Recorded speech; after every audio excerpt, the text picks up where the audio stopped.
Bueno, damos la bienvenida también a nuestro siguiente expositor, al doctor Jorge Elías Alba Hurtado.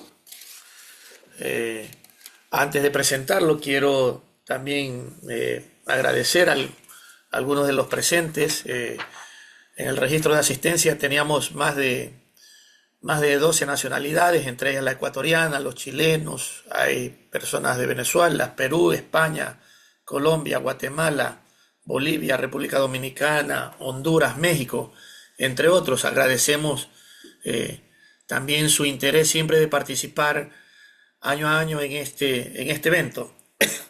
Bueno, el doctor Jorge Elías Alba Hurtado es un doctor con PhD en Ingeniería Civil de la Universidad de Massachusetts de Estados Unidos, ingeniero civil también de la Universidad Nacional de Ingeniería en Lima, Perú. Es magíster en Ciencias con mención en Estructuras.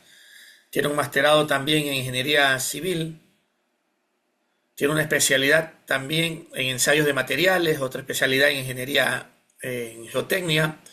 Y entre los cargos que ha desempeñado y desempeña, es director de posgrado de la Facultad de Ingeniería Civil de la UNI, director ejecutivo del Centro de Transformación Digital e Investigación en Ingeniería, miembro del Comité Técnico de Normalización de las normas E030, diseño sismo resistente en el Perú, presidente de la Asociación Nacional de Universidades Públicas de Perú, fue rector también de la Universidad Nacional de Ingeniería, fue gerente general de la empresa Corporación Geotécnica Perú, profesor de posgrado en la Facultad de Ingeniería Civil de la Universidad Católica del Perú, miembro también del Comité Permanente de la Norma Técnica de Edificación, Diseño Sismoresistente y también de la Norma Técnica de Edificación, Suelos y Cimentaciones.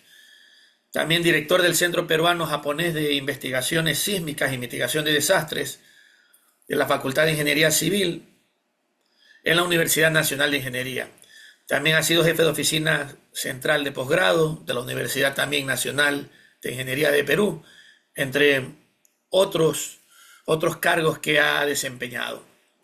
El doctor Alba Hurtado ha recibido becas, ha recibido distinciones, reconocimientos en razón de su contribución al conocimiento y la ciencia.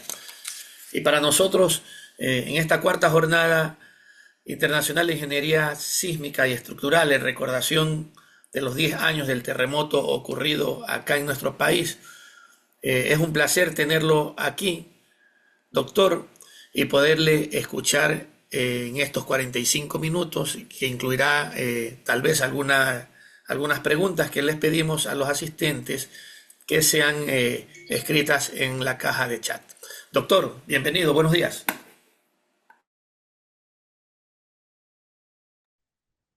Muy buenos días a todos ustedes asistentes. Mi especial agradecimiento al ingeniero Fabricio Villavicencio Peña, presidente del Colegio de Ingenieros Civiles del Ecuador, así como a su persona, el ingeniero Daniel Carvajal Rivadeneira, vicepresidente de eh, con- eh, la Asociación o Consorcio de Ingenieros Civiles del Ecuador y también de Manabí, así como mi agradecimiento al Centro de Actualización de Conocimientos del Colegio de Ingenieros Civiles del Ecuador. Especialmente quisiera agradecer al que fuera mi coordinador en esta presentación, el ingeniero Sandino Guerrón Ceballos, y pues agradecer a todos ustedes que se han dado el tiempo de poder asistir a estas conferencias, a estas charlas. O sea, estoy muy agradecido por haber recibido esta invitación y cuando me la hicieron, yo vi como conveniente presentar a ustedes cuál ha sido esa interacción entre el CERESIS. En unos años por más de 30 años fui miembro del Consejo Directivo del Centro Regional para América del Sur. Allí y se organizaron una serie de misiones de reconocimiento.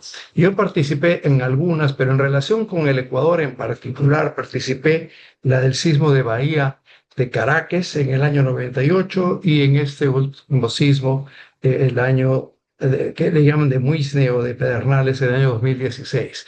Voy a poner un poco más de énfasis en el primero porque hay abundante información sobre el segundo y sería muy largo el tratar de compendiar esta información muy abundante. Voy a presentar todos los informes extranjeros y nacionales que se han hecho. Hay artículos sobre este último sismo en los congresos mundiales de ingeniería sísmica y tantas otras cosas, y el tiempo además es limitado. Así que voy a ir directamente a mis presentaciones. Tengo dos presentaciones, las he separado en dos partes. La primera, el sismo de Bahía de Caraqués, y por favor me informan si es que la están apreciando allí. Sí lo estamos viendo, doctor. Muy bien. Entonces, esta es mi presentación sobre el sismo de Bahía de Caraqués del año 1998. Como ya se indicó, yo soy miembro profesor de la Universidad Nacional de Ingeniería de Lima, Perú, y también tengo una oficina de consultoría que se llama Jorge Alba Ingenieros, que son los que están patrocinando esta presentación. Bueno, como ya todos sabemos, me interesa en particular enfatizar en el sismo de Bahía de Caracas, porque muchas cosas que se dieron en esa oportunidad son semejantes a lo que ocurrió, por ejemplo, en lo que indica el doctor Leandro Rodríguez con el sismo del 31 de mayo, ¿no? Porque no teníamos un acelerógrafo cercano, teníamos un acelerógrafo en Lima cuando ocurrió el sismo en la zona de Chimbote en el mar, y entonces no nos dio lo suficiente, pues, posibilidad de tener el conocimiento de cuál aceleración fue la que se produjo en la zona epicentral. Bueno, voy a hacer esa referencia más adelante. Lo que quiero decir es que este sismo, después de haber hecho algunos cálculos, se calculó primero magnitudes locales, magnitudes de onda superficie, y ahora finalmente lo indicamos como una magnitud de momento sísmico Kanamori 17.2, y ocurrió a las 13:59 horas locales. Una gran oportunidad de poderse guarecer a la gente fue que ocurrió un premonitor a las 12:35. Eso puso un tanto en alerta a la población, creo yo, y contribuyó a no tener mayores daños, ¿no? El epicentro se ubicó a 10 kilómetros al noroeste de Bahía de Caracas. Hay también alguna discusión con respecto a la profundidad focal, pero he tomado la de las 22 kilómetros. Fue resultado de justamente de subducción. La placa de Nazca se sumerge sobre la sudamericana, y fue también determinado el sismo, el mecanismo focal de este sismo. Las zonas más afectadas estaban en Bahía, San Vicente, Canoa, Briceño, donde se alcanzaron intensidades de 9. También se registraron daños en Manta y Puerto Viejo. Creo que estamos en esta oportunidad pues localizados en Puerto Viejo. Voy a presentar, como indiqué en la introducción, la participación que tuvimos en esta misión de Ceresis, que fue hecha no solamente con el apoyo de UNESCO, sino también con la participación muy activa de la Escuela Politécnica Nacional del Ecuador, y también información que ha sido publicada y que yo la tenía, pues, de alguna manera archivada. Una cosa interesante es que cuando uno entra al internet y pone Sismo Bahía de Caraqués 1998, entre otras publicaciones salen algunas de las fotos que yo preparé en una cierta publicación. Espero que esta presentación pueda actualizarse porque tiene algunos datos adicionales y pueda ser alguna manera de referirse a este sismo. Entonces, aquí lo que hemos hecho es investigar un poquito más sobre aquel sismo en relación a las publicaciones hechas por la Universidad Católica Santiago de Guayaquil, la Escuela Politécnica del Ejército y otras informaciones que pudimos obtener en esos archivos que yo tenía, y también en publicaciones del Internet. Como mencioné anteriormente, lamentablemente no se tuvo un acelerógrafo en la cercanía del epicentro. Se han hecho algunos cálculos con aceleraciones de 0,25 G para hacer el cálculo el análisis de licuación de suelos. Sin embargo, no hay certeza. Hay algunos modelamientos que se han podido hacer, inclusive un grupo de investigadores liderados por el profesor Aguiar simuló con algunos sismos peruanos semejantes, los sismos del 66, del sismo del 70 y el sismo del 74, que tenían un mecanismo focal parecido y alguna magnitud más o menos aproximada, y pudieron hacer también espectro de respuesta para este sismo en particular. Sin embargo, como digo, la gran inquietud que surgió aquí fue que no se tenía la suficiente instrumentación acelerográfica. Ya desde los años 80, cuando yo retorné de Norteamérica y pude interactuar mucho con don Alberto Guise Quemato, que era el fundador, director de Ceresis, soñábamos pues en poder implementar una adecuada red acelerográfica, no solamente para nuestro país, sino para toda la región. Y en ese sentido, creo yo, se ha avanzado bastante. Bueno, esta es la referencia que afortunadamente la he visto en alguna de estas redes sociales que existen en la República del Ecuador, y que ya se pueden compartir. De todas formas, si es que alguien la necesitara, yo con mucho gusto la podía compartir. Esta entonces es la carátula del informe existente sobre el terremoto de Bahía de Caracas, Ecuador, del 4 de agosto de 1998, y que se simula como lecciones aprendidas. Está todos los nombres de los distintos investigadores. Por supuesto que la Escuela Politécnica Nacional del Ecuador también participó. Como mencioné hace un momento, tuvo la ventaja, creo yo, de haber tenido un sismo premonitor de 5.7 ms para que después viniese el otro sismo, y eso tomó a mucha gente, la puso en alerta, ¿no? Esta es la ubicación geográfica. Cuando hicimos nosotros la visita, no había, como que existe ahora, un puente que localiza la península, la bahía con San Vicente, ¿no? Tuvimos que pasar en barco. En términos geológicos, estamos indicando acá que el ambiente geológico es muy parecido también a lo que existe en el norte del Perú, es decir, nosotros tenemos rocas sedimentarias del terciario, hay varias formaciones, Angostura, Onsole, Borbón, que son conglomerados y areniscas, arcillas y limolitas, y areniscas y arcillas. Y después lo que se ve más en superficie son depósitos de cuaternario, que son depósitos aluviales, arenas sobre lutitas gris verdosas. De hecho, que el fenómeno de licuación de suelo se dio porque en algunas zonas hay depósitos de arenas muy sueltas o medianamente sueltas, saturadas, y obviamente, aunque no conocemos realmente cuánto fue la aceleración, pues se demostró la existencia de licuación de suelos. Por cierto que hay una información que no la he presentado en las referencias que vamos a ver al final, pero hay un informe que un ingeniero ecuatoriano hizo sobre una recopilación de las características geotécnicas. Ese es mi campo de especialidad, por cierto, y también un análisis de licuación de suelos que demostró que efectivamente el fenómeno había ocurrido.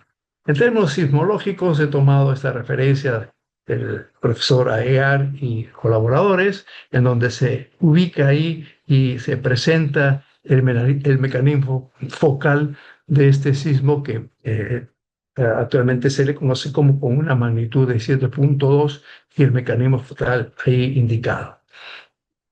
El grupo de la Universidad Católica Central Guayaquil, con el ahora rector, mi amigo Walter Mera, y colaboradores, también hace una presentación de dónde fue el epicentro y cuáles fueron y dónde se ubicaron las réplicas y también los premonitores. Había mencionado ese muy cercano de 5.2, me parece que era en función de la magnitud de onda de superficie, y el principal ahí ubicado.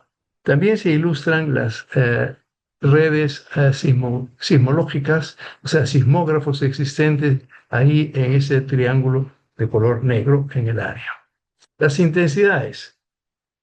Bueno, hay aquí dos intensidades. Una macrointensidad que fue establecida por nuestro querido amigo don Pepe Egret, en el año 98, en donde se ilustran pues intensidades muy altas, del orden de 8 en la zona afectada, y después se ilustran las distintas isocistas pertinentes en la escala de Mercalli modificada. En la figura de la derecha, el profesor Walter Mera además ilustró ya en particular en la zona de Bahía de Caracas las intensidades. Ya hay una franja ahí de color rojo que ustedes ven, que son edificaciones básicamente más afectadas, que propusieron una intensidad de 8. Y por cierto, en los terrenos ganados al mar, que es en la parte de la punta, hay un par de otras edificaciones, una de ellas, el edificio Calipso, que colapsó, las intensidades fueron de 9. Aquí a la derecha se ilustran las intensidades ya en valores numéricos. Lo puse por el interés de que estamos pues en la zona de Puerto Viejo y Manta, ¿no? Donde se está celebrando esta reunión, pero el área pues afectada con intensidades altas de 9, en este caso, fueron en Bahía de Caracas, San Vicente, Canoa y Briceño, con valores bastante elevados. Bueno, ya indiqué sobre las características geotécnicas, habían 3 sondajes que pudimos recopilar en esa fecha. Quizás ahora existan más o quizás alguien haya hecho una investigación a posteriori. En todo caso, creo que sería conveniente poderla compartir y poder analizarla de mejor forma. Entonces, estamos viendo que en la parte superior izquierda tenemos cerros formados por estas formaciones del terciario y hacia la parte sur, en este caso sur oeste, tenemos estas formaciones de relleno ganado al mar y también formaciones de terrenos aluviales. Se pueden ubicar para la época del informe estos 3 sondajes de 3 edificaciones, que después vamos a ilustrar qué tipo de información se tenía en términos de la cimentación. Algunos estaban en pilotes, pero la mayoría de edificaciones tenían cimentación superficial con vigas de conexión, pero no con pilotajes. Este es el primer sondaje que vimos. El agua estaba muy superficial, el material es arenoso limoso y a ciertas profundidades, 6, 7 metros, ya el valor empieza a subir en términos de N, ¿no? N es el valor de penetración estándar, que creo que es muy conocido, lo utilizamos en geotecnia muy a menudo, y es ensayo de penetración estándar del número de golpes por pie o por 30 centímetros. Este es el otro sondaje en Torre Marina, que a partir de los 7 metros ya se pasa el material arenoso y se encuentra ese material más consolidado del terciario o del terciario deteriorado, que son, en este caso particular, formación de probablemente lutáceas, ¿no? Es decir, arcillas altamente plásticas y limos igualmente altamente plásticos. Y este tercero sondaje de Bahía Blanca igual, ¿no? A las 8 metros, 9 metros ya tenemos un terreno mucho más consolidado, pero continúa en este caso material arenolimoso.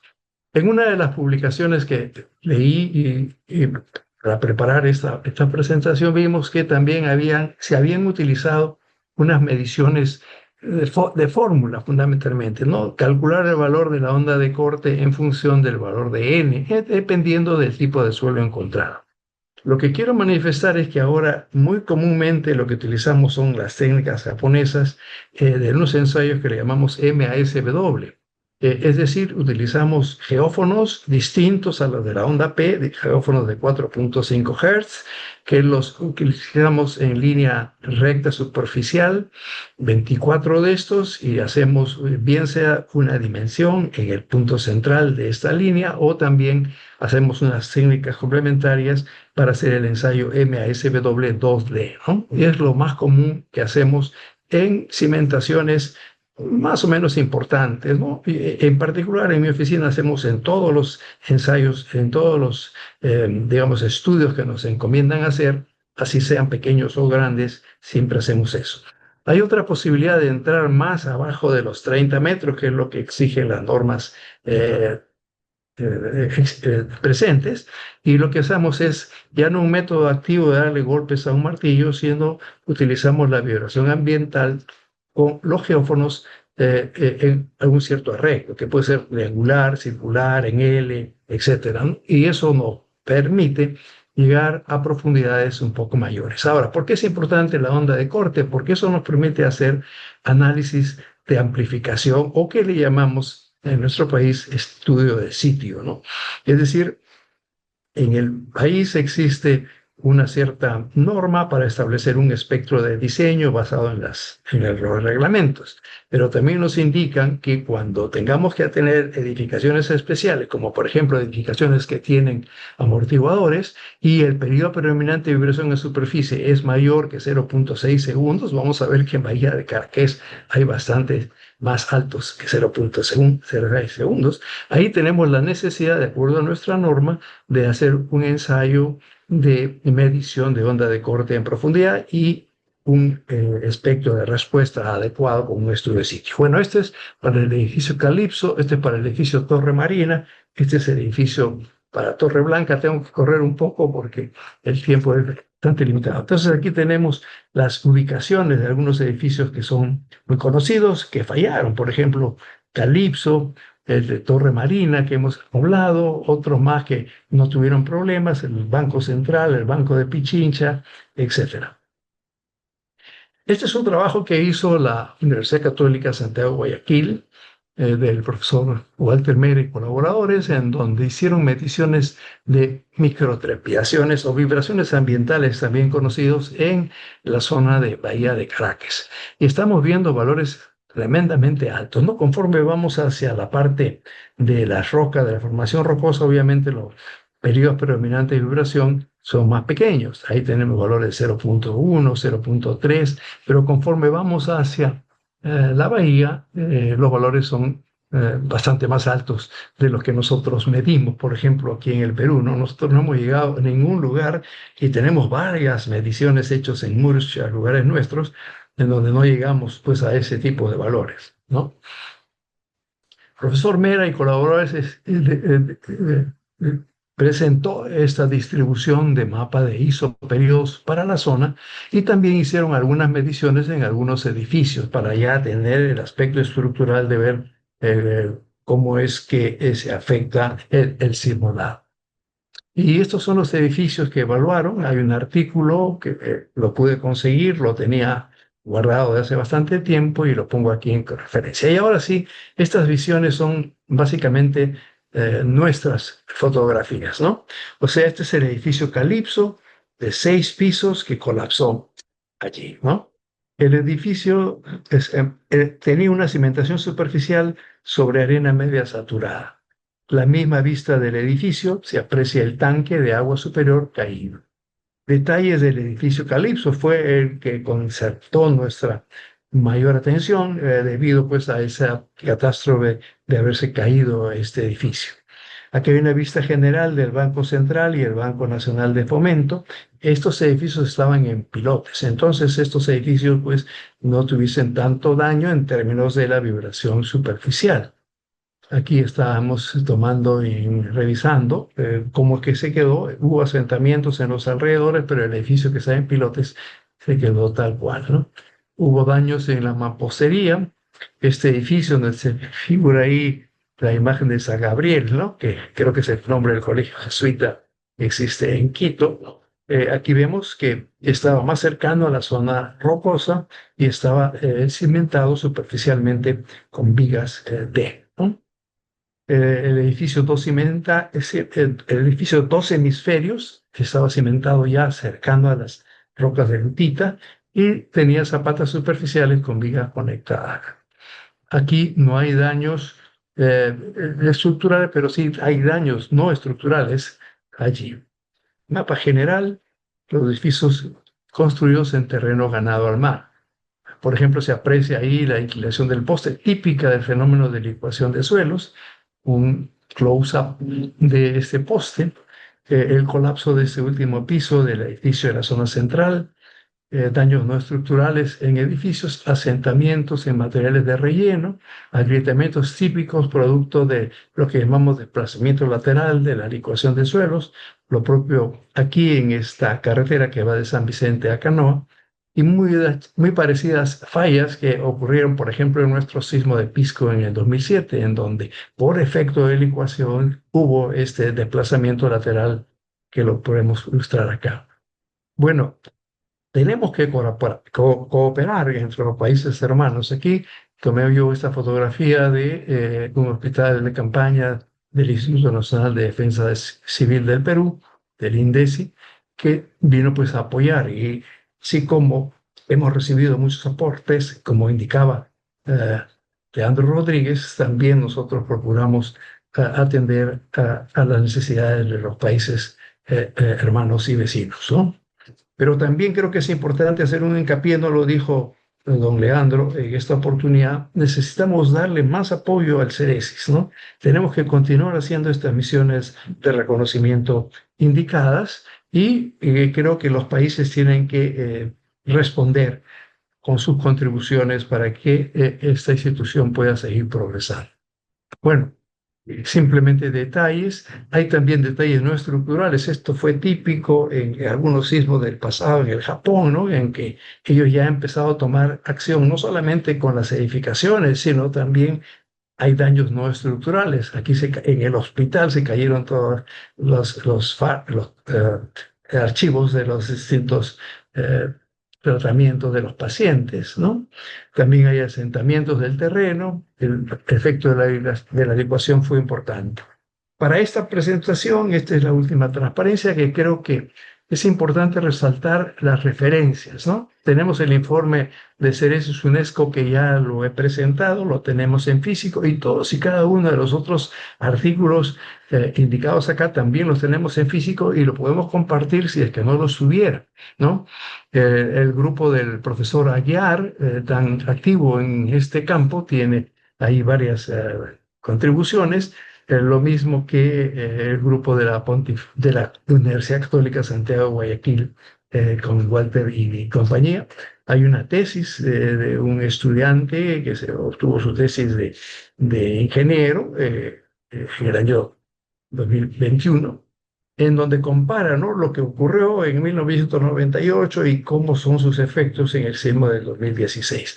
Bueno, esa es la primera parte.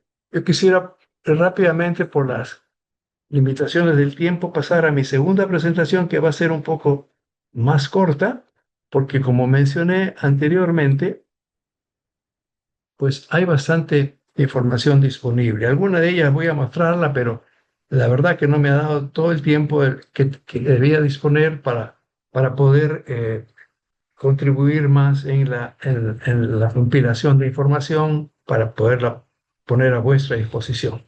Bueno, lo que sí quiero mencionar es que hicimos una inspección de un grupo multidisciplinario de ingenieros geólogos, ingenieros sanitarios, ingenieros estructurales, ingenieros geotécnicos, y esto lo hizo el Colegio de Ingenieros del Perú, ¿no? Se hizo presente, tuvimos una gran cooperación de nuestros amigos de SEBA Consul, algunos de ellos, por supuesto, la Universidad Católica Santiago de Guayaquil, también pues, conocidos y amigos de la Escuela Politécnica Nacional de Quito, el doctor Mario Ruiz, el doctor Hugo Yepes, el ingeniero Valverde, Janet Fernández y otros más grandes amigos. Pero también el CERESIS hizo una misión y en esta yo no participé directamente, participé como la misión anterior, pero también debo mencionar que existe esta referencia. Tengo entendido que en las redes sociales se está compartiendo este informe, pero si no lo tuviesen, pues también con mucho gusto yo me he dedicado en estos últimos meses preparando un curso que estoy dictando en el posgrado y en el doctorado que estamos haciendo en nuestra universidad. Me he dedicado a compilar sismos históricos, sobre todo aquellos referidos a nuestros países en Latinoamérica. Entonces existe este estudio. Uno de los integrantes ha sido mi alumno, el doctor Zenón Aguilar Bardales. Ahí. Bueno, esta es la presentación rápida que tengo que hacer porque tengo más que 10 minutos. El día 16 de abril a las 6:58 de la noche hubo un sismo de 7.8. Este causó graves daños. El sismo anterior, afortunadamente, solamente causó 3 muertes. En cambio, este de aquí, pues sí, causó 663 personas fallecidas, más de 6.200 heridas y casi 30.000 más afectados y trasladadas a refugios, ¿no? Por supuesto que la magnitud de momento sísmico era 7.8 con referencia al anterior. Pero una gran cosa que podemos sacar como lección aprendida es que tanto instituciones como el Instituto Geofísico de la Escuela Politécnica Nacional, como la Universidad Católica y otras instituciones de Santiago de Guayaquil y otras instituciones ya tomaron en serio el asunto de establecer redes acelerógrafas adecuadas. Entonces, este sismo tuvo esa gran ventaja de poder tener muchos registros, algunos realmente sorprendentes, ¿no? Este terremoto nosotros lo conocíamos como Pedernales, porque ahí fue el mayor aceleración registrada, pero se le conoce, creo que a nivel internacional, como el terremoto de Münster. Este está ubicado a 29 kilómetros al sureste de Münster, en Manabí, ¿no? Y la profundidad focal, aunque hay ciertos cuestionamientos o digamos discrepancias, se le toma como también bastante superficial y por eso los grandes daños. El Servicio Geológico de los Estados Unidos, el USGS, siempre produce inmediatamente, por tener una buena red y por tener buenos elementos de cálculo y gráficas pertinentes, siempre publica para cada sismo importante, pues mapas, ¿no? Le llaman en inglés shaking maps algunos, otros le llaman intensidades de aceleraciones, etcétera. Entonces podemos tener inmediatamente después esos datos que son muy importantes, sobre todo para las autoridades gubernamentales, de poder saber dónde debemos dirigir y concentrarnos en las ciudades que han tenido más daños. Las intensidades fueron de 8, tanto en Muisne, Esmeralda, Pedernales, como 7 en Bahía de Caracas ahora, en Manta, en Chone, en Puerto Viejo. En Guayaquil lleva 4 y en Quito, 5, perdón, en Guayaquil y 4 en Quito. Entonces esta zona fue bastante afectada. La gran ventaja, la gran, bueno, oportunidad de tener registros es que ya se tenía un buen sistema de redes, no solamente de la Escuela Politécnica Nacional, que son las que estamos viendo acá, sino también la Universidad Católica Santiago de Guayaquil tenía su propia red, con la cual hemos estado siempre intercambiando, ¿no? Quiero hacer mención, porque es importante esto de la colaboración, no existen fronteras en estos temas. Cuando nosotros hemos tenido en el año 2019 un sismo de magnitud MW 8.0 localizado en la selva, a una profundidad de 140 kilómetros de hipocentro, entonces allí pudimos no solamente procesar nuestros propios registros, eso lo hemos presentado en unas jornadas que organizó también el Colegio de Ingenieros en el año 2019, tengo entendido un poquito más, sino que ahí se tuvo la oportunidad de tener esos registros y procesarlos también nosotros. Aquí lo que vamos a hacer, porque me he concentrado más que nada en esta presentación debido a las limitaciones del tiempo, en procesar sismos importantes, ¿no? Estos sismos están a disposición del mundo y también tuvimos la oportunidad de tener los registros de primera mano, tanto de la red de Guayaquil como las de Quito. Y vamos a ver pues los sismos importantes. El de Pedernales, que ven ustedes, alcanzó valores mayores de una gravedad. El de Chone y el de Manta y el de Puerto Viejo, simplemente porque estamos cerca de la zona donde estamos llevando a cabo estas conferencias. Y tuvimos la oportunidad de hacer el procesamiento.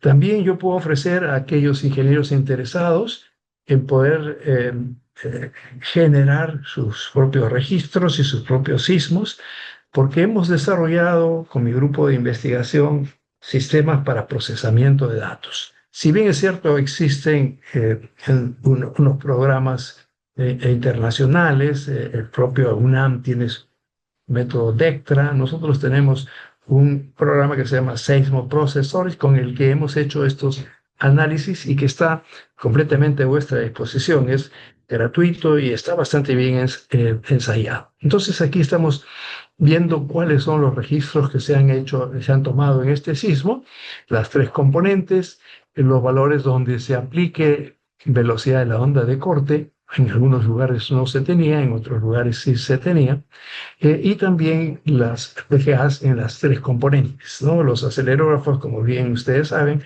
registran en 2 componentes horizontales, esto el norte-sur, y la otra componente es la componente vertical. Entonces, en todos esos casos hemos puesto aquí los valores máximos. Estamos viendo que en Pedernales se alcanzó 1.4 veces la gravedad en la componente este-oeste, y en las otras dos componentes también valores muy cercanos a la gravedad. Y vamos a presentar ese registro a continuación, así como los registros de Chone, Puerto Viejo y Manta, que estaban disponibles en las redes internacionales. No voy a presentar lo de Guayaquil, obviamente, por estar más lejanos y porque pues, son menores valores de aceleración. Entonces, este es el procesamiento que generalmente hacemos. Tenemos una red que ya la mencionó el doctor Leandro Rodríguez, se llama Red Acelerográfica Perú, así la llamamos. Y es una red independiente, ¿no? En realidad existe una red acelerográfica del Instituto Geofísico del Perú, que es estatal. Teníamos una red de la Universidad Nacional de Ingeniería y del Colegio de Ingenieros del Perú, pero por razones que no voy a mencionar acá, esa red se repartió y nos quedamos sin red, pero estamos recuperando algunas de las estaciones y tenemos una red ahora de 15, en el Perú, ¿no? De 15 instrumentos de Sensico, el Servicio Nacional de Capacitación y la Industria de la Construcción, localizadas en cada uno de sus lugares. Estamos recuperando algunos del Colegio de Ingenieros y tenemos una red propia que tenemos en un total de unos 40 estaciones, pero que son muy pocas para el Perú. El Perú tiene como 300 estaciones, pero también queda muy corto, como ya lo mencionó el doctor Leandro. Bueno, aquí estamos en los tres colores. Estos son típicos los valores de lo que procesamos en nuestro programa, pero también salen de los registros de los equipos, que en este caso particular, equipos RECTEC, que son equipos ya los registros son digitalizados, ¿no? Antes teníamos registros analógicos y era pues mucho más problemático procesar. Entonces tenemos las tres componentes. Puesto acá la estación Pedernales por la más crítica. Eso nos permite rápidamente procesar la aceleración, la velocidad del desplazamiento, que vamos a ver en la siguiente vista, pero también el cálculo de los espectros, ¿no? Para cada una de las componentes. Esto es importante porque de alguna manera denota si hay concordancia o no hay concordancia, o corresponde o no corresponde al tipo de suelo. Si el suelo es mucho más rígido, entonces el pico de este espectro de respuesta va a estar más cercano a 0.1, 0.2 o así sucesivamente. Si el suelo es más blando, entonces se va hacia la derecha. El pico, como se ve acá también en algunos de los componentes de esto, por ejemplo, está yéndose bastante más alto, 8.7, 8.8, digamos, en ese pico. Y abajo se ilustra el espectro de Fourier. Este es para el mismo registro la componente de velocidades y desplazamiento. Esto se logra pues mediante las aplicaciones numéricas. También tenemos la estación Manta procesada, los tiempos historia, los espectros calculados de respuesta por un lado para 5% de amortiguamiento, pero uno puede calcularlo para cualquier otro valor de amortiguamiento, y el espectro de Fourier. Las velocidades y los desplazamientos he querido incorporar a la presentación que tenía anteriormente estas dos localidades, Chone, porque está cercano, de Manta y de Puerto Viejo, ¿no? Entonces, lo mismo, no voy a repetir. Tiempos, historias, espectro de respuesta. Creo que sí se puede ver aquí que el pico pues es bastante alto a un valor ya más o menos grande de periodo predominante, de periodo sí, de vibración, ¿no? El pico ahí rojo ven que es bastante alto. Estas son las estaciones. Esta es la de Puerto Viejo, ¿no? Aquí tenemos una cosa rara, todavía no lo hemos definido, porque revisando la información aquí nos parecen dos sismos. Eso realmente ya no es nuestra parte, sino es el registro que estamos procesando. Hemos quedado con mis colaboradores, la doctora Carmen Ortiz y demás miembros del grupo, de hacer un mejor procesamiento, porque nos está pareciendo una cosa rara ahí. De todas maneras, miren ustedes que en esa localización de Puerto Viejo tenemos valores de periodos bastante cortos, ¿no? Finalmente, en los cuantos minutos que me quedan, simplemente recordar lo que pasó. No voy a ir en mayor detalle. Las referencias gráficas las voy a presentar al final, pero hay una serie de otros artículos que existen en los congresos internacionales, en las revistas especiales de geotécnicas y de ingeniería sismoresistente, en donde hay mucha información muy importante sobre estos sismos. Pero como mencioné, el tiempo es el límite. Acá hay el colapso de la estructura blanda, eh, eh, y antes y después. Aquí también se ve el colapso de estructuras que tenían piso blando.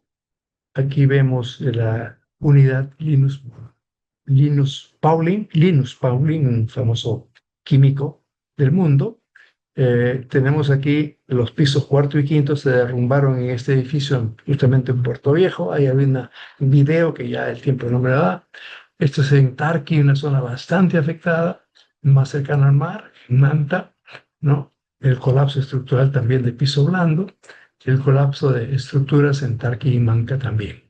Finalmente, para ajustarme a la hora indicada, hay una serie de informes muy importantes. Todos, felizmente, he visto que están circulando en las redes sociales de los ingenieros sismoresistentes del Ecuador, y creo que es importante compilarlas, estudiarlas, tenerlas. Esta es una presentación de GEER, que es un estudio de reconocimiento del sismo, con los consultores. El EERI, también de los Estados Unidos, hizo también este otro informe que está a vuestra disposición. Este es un estudio de la gente de Inglaterra, del Reino Unido, también un informe interesante. Esta es la referencia que le hacía a ustedes, la cuarta jornada de ingeniería sísmica.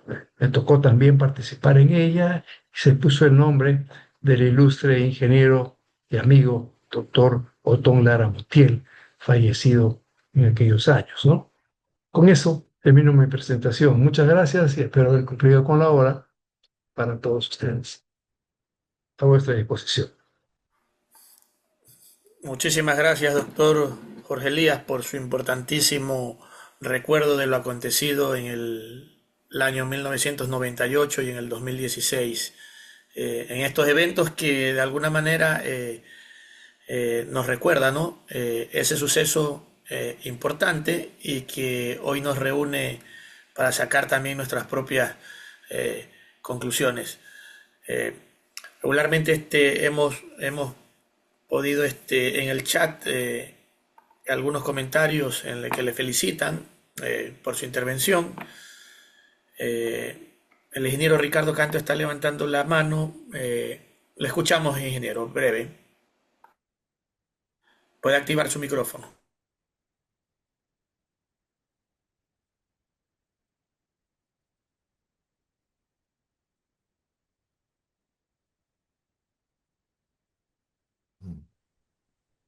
Ok. Ahí le escuchamos. Sí, muchas gracias. Gracias por la invitación. Tengo una inquietud con respecto a algo que probablemente se nos ha escapado en los estudios o en las verificaciones de los efectos con respecto a circunstancias especiales. Por ejemplo, me tocó estar en Bahía en el 98, 2 horas antes del sismo. ¿Qué quiero decir con esto? Que no sabemos el nivel del estuario, del agua del estuario, cómo estaba en ese momento. Es decir, si influyó o no influyó la altura de marea en ese momento. En el caso de Puerto Viejo, fue en la época del invierno y el río Puerto Viejo estaba en uno de sus caudales más altos. También queda la inquietud de saber si ese nivel de agua influyó en las respuestas de las estructuras con respecto a estos movimientos. Esa es mi consulta. Muchas gracias. ¿Podría responder? Sí. Bueno, sí, efectivamente, tiene toda la razón. Los niveles freáticos que presenté rápidamente, por lo menos en lo que es Bahía de Caracas, indicaban que el agua estaba pues a 1,10 m, 1,20 m, ¿no? Cuando uno hace un análisis de licuación de suelos, por lo general, asume que el nivel freático va a subir y va a estar al nivel de la superficie. El informe que revisé de análisis de licuación hecho por este ingeniero ecuatoriano, pues se indicaba que la aceleración era de 0,25 g, lo cual pues puede haber sido menor o mayor, no lo sabemos porque no se tuvo un registro, y el nivel freático sí lo ponía en esas condiciones de los estudios geotécnicos obtenidos. Pero hasta donde yo tengo entendido, no había ningún piezómetro o una manera de poder medir el nivel de la altura del nivel freático. Creo que sí sería muy conveniente con estas poblaciones y ciudades tan cercanas a los estuarios y también a los ríos, poder conocer adecuadamente aquello. Yo le puedo contar una experiencia peruana, y es que ahora que estamos en plena construcción de nuevas edificaciones escolares y hospitales, hay muchos estudios geotécnicos que se hacen en donde no encuentran agua en el terreno. Y cuando se va a construir aparece el agua. ¿Por qué? Porque hay una gran variabilidad, variación en el nivel freático en los suelos, y lamentablemente por esas circunstancias tenemos más de 2.000 expedientes y trabajos contratados con terceros que están paralizados. Entonces, como moraleja y quizá como lección aprendida, es muy importante conocer la variación del nivel freático, como usted muy bien lo ha especificado, no solamente en estructuras cercanas al mar o a los ríos, sino también en el territorio del interior, porque con nuestras precipitaciones, con nuestra hidrología hidráulica existente, las presiones artesianas suben y pueden inundar pues, las edificaciones que considerábamos estaban secas. Entonces creo que es un muy buen punto que ha hecho referencia. Gracias. Una última pregunta del ingeniero Emanuel Vélez. Saludos, estimados ingenieros. Una consulta para el ingeniero Domingo es en función a los gráficos que yo realicé, que vi, ¿no? Están muy interesantes. Sería excelente si lo compartieran al final del evento para revisarlos un poco más a detalle, y en función a eso es mi consulta. En el Ecuador, ¿cuántos acelerógrafos tenemos vigentes? ¿Sí? ¿Y en qué ciudades estarían ubicados? Gracias. Bueno, eso corresponde pues a las instituciones ecuatorianas, ¿no? Yo soy del país hermano del Perú, pero sí tengo conocimiento de algunas estaciones. La Universidad Católica Santiago de Guayaquil tenía unos 8 a 10 acelerógrafos. Algunos estaban con dificultades, pero tengo entendido, no tengo la información más actualizada, que estaba en un proceso de poderlos activar adecuadamente, porque inclusive estaban comprados y no sé qué problemas había. Cuando ocurrió el sismo del 2019 en la zona que llamamos sismo de Lagunas, hemos podido tener registros en Guayaquil de 5 localizaciones, y había pues una gran discrepancia en los resultados porque había, eh, digamos, resultados de aceleraciones más altas que en otros por la naturaleza de los suelos, similar a lo que he presentado en Bahía de Caracas. Es decir, había depositaciones rocosas, entonces la aceleración disminuía, mientras que había otras formaciones, San Borondón creo que se llama, no me acuerdo bien el nombre, en donde los valores eran bastante mucho más altos, ¿no? Doble o el triple. Entonces sí, efectivamente, la naturaleza del subsuelo influencia enormemente el término de la amplificación. Ahora, en el sismo de 2016, en esa figura que presenté, pues se ilustran los acelerógrafos que tiene el Instituto Geofísico de la Escuela Politécnica Nacional. Posiblemente tenga más, ¿no? Pero ya no es de nuestro conocimiento. Creo que sí sería conveniente entrar a las páginas web de de los institutos que he mencionado, porque además de eso también creo que el oleoducto o la petrolera ecuatoriana tiene algunos equipos adicionales, ¿no? Entonces, ahí se podría ver el número de instrumentos que existen. Lo que sí puedo traer a colación es el siguiente. Nosotros estamos interesados en poder compartir la información en tiempo real. Estamos poniendo a punto unos instrumentos que estaban no operativos. Nosotros en el lado del Perú tenemos un instrumento en Tumbes, la capital. En realidad hay dos instrumentos, uno en el Colegio de Ingenieros y otro en la universidad. Tenemos una estación en Talara. Talara es una ciudad petrolera en donde nuestra universidad tiene un campo de petróleo experimental allí. Tenemos en Piura, que lo acabamos de poner a punto, hay dos instrumentos, uno en la Universidad Nacional de Piura y otro en el Colegio de Ingenieros Consejo Departamental de Piura. También tenemos más adentro en la Universidad Nacional de Jaén, en la Universidad Nacional Toribio Rodríguez de Mendoza, y creo que ahí paramos de contar. O sea, necesitamos más equipos a ser instalados, tanto en el Perú como en el Ecuador. Y el segundo punto es que quizá a través de Ceresis o algún otro mecanismo podamos intercambiar, ¿no? Estas redes, tenerlas pues inmediatamente para poder procesar y compartir la información ya procesada. Muchas gracias.